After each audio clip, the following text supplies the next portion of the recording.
한국 사회는 빠르게 고령화되고 있으며 그에 따라 상속과 유산 분배 문제에 대한 관심도 높아지고 있다. 특히 재산을 남기고 떠나는 이들이 바라는 것은 하나다. 남은 가족들이 분쟁 없이 평화롭게 살아가길 바라는 마음. 그러나 현실은 그렇지 않다. 유언장을 남겨도 법정 분쟁이 발생하거나 유언의 효력이 무효화되는 일이 빈번하다. 이런 상황 속에서 유언 대응 신탁이 주목받고 있다. 이 제도는 재산을 생전의 신탁으로 설정해 사후 재산 분배를 계획함으로써 상속 분쟁을 미연에 방지하는 역할을 한다. 유언 대응 신탁은 단순히 재산을 물려주는 절차가 아니라 어떻게 물려줄 것인가에 대한 전략적 고민이 담긴 설계다. 고령화 사회 속에서 자산을 지키고자 하는 이들에게 유언 대응 신탁은 더 이상 선택이 아닌 필수가 되고 있다. 이번 기사에서는 유언 대응 신탁이 무엇인지부터 시작해 왜 법정 분쟁 없이 상속을 돕는 핵심 수단으로 떠오르고 있는지 살펴본다. 사진 출처, 노년의 부부가 신탁계약서에 서명하며 변호사와 상담하는 모습 챗 GPT 생성. 유언 대응 신탁은 일반적인 유언장과 달리 생전부터 재산을 특정한 방식으로 운용하고 사후에는 미리 정해진 방식대로 분배되도록 설계된 신탁 제도다. 쉽게 말해 유언을 대신할 수 있는 생전 신탁 계획이다. 이는 말 그대로 유언의 기능을 대응하는 신탁으로 법적 안정성과 실행력을 높인 것이 핵심이다. 전통적인 유언장은 작성자의 사망 후에야 효력이 발생하며 법원의 검인을 거쳐야 하므로 분쟁 가능성이 높고 실행까지 시간이 오래 걸릴 수 있다. 반면 유언 대응 신탁은 생전의 신탁을 설정함으로써 사망 즉시 효력이 발휘된다. 신탁을 설정할 때부터 자산의 운용과 분배를 통제할 수 있으며 수탁자, 보통 신탁회사 또는 전문 변호사는 그 계획을 정확히 실행해야 하는 의무를 지닌다. 유언 대응 신탁의 핵심은 생전의 의사를 최대한 구체적으로 반영할 수 있다는 데 있다.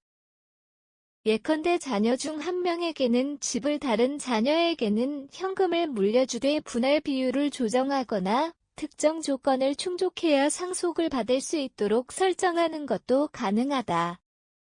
이런 맞춤형 상속 설계는 기존의 유언장으로는 실현하기 어려운 일이다. 또한 치매 뇌졸중 등으로 판단력이 떨어졌을 때도 신탁은 효력을 유지한다. 유언은 본인의 의식이 명확할 때만 작성 가능하지만 신탁은 이미 설정된 계획에 따라 움직이므로 중대한 건강 이상이 발생하더라도 계획이 유지된다. 이로 인해 유언 대응 신탁은 점점 더 많은 고령자와 자산가들의 관심을 끌고 있다. 우리나라에서 상속 분쟁은 더 이상 드문 일이 아니다. 법원 행정처에 따르면 유언 무효 확인 소송은 해마다 증가 추세이며 형제자매 간 자녀 간 갈등으로 이어지는 경우도 많다. 유언장을 두고도 진정성 작성 시점에 판단력 내용의 불명확성을 이유로 법적 다툼이 이어지는 것이 현실이다. 유언 대응 신탁은 이런 상속 분쟁의 근본적 문제를 차단하는 장치를 갖고 있다. 신탁 설정 시 당사자가 변호사나 공증인 입회하에 명확하게 계약을 체결하며 그 내용은 신탁 계약서에 자세히 명시된다. 신탁 계약은 민법상 재산권의 이전을 명확히 다루기 때문에 법적 분쟁 소지를 줄인다. 게다가 생전부터 자산을 관리할 수 있어 사망 시점의 재산 현황과 상속 계획 사이의 간극도 발생하지 않는다. 또한 수탁자, 신탁을 관리하는 자는 법적 책임을 지는 관리자로서 지정된 방식에 따라 자산을 운용하고 분배해야 한다. 이로 인해 가족 중 누구도 자의적으로 유산을 변경하거나 탈취할 수 없다. 특히 수익자, 상속인은 사전에 정해진 조건과 순서에 따라 수혜를 받기 때문에 각자의 몫에 대해 오해하거나 분쟁이 발생할 여지가 줄어든다. 예를 들어 자녀 간 재산 형평성 문제를 고려해 A자녀에게는 매달 생활비 형태로 일정액을 지급하고 B자녀에게는 일시불로 부동산을 넘기는 방식 등 다양한 맞춤형 설계가 가능하다. 이처럼 유언 대응 신탁은 상속 설계의 안전장치로서의 기능을 톡톡히 수행하고 있다. 대한민국은 이미 초고령 사회에 진입했으며 1인 노인 가구와 고령 자산가가 빠르게 증가하고 있다. 이에 따라 자신이 모은 자산을 어떻게 남길 것인지에 대한 고민도 깊어지고 있다. 특히 자녀 수가 적거나 없고 가족 구성 형태가 다양해진 오늘날에는 단순한 유언장보다 더 정밀하고 실질적인 상속 설계 도구가 필요해졌다. 이 가운데 유언 대응 신탁이 확실한 대안으로 자리 잡고 있다. 예를 들어 80대 A씨는 세 자녀에게 재산을 나누고자 했으나 자녀 간 갈등이 우려되어 유언 대응 신탁을 선택했다. 그는 서울 강남에 위치한 아파트 한 채와 현금 5억 원을 신탁회사에 맡기고 자녀들에게 각각 부동산과 금전을 어떻게 나눌지 생전부터 명확하게 설정해 두었다.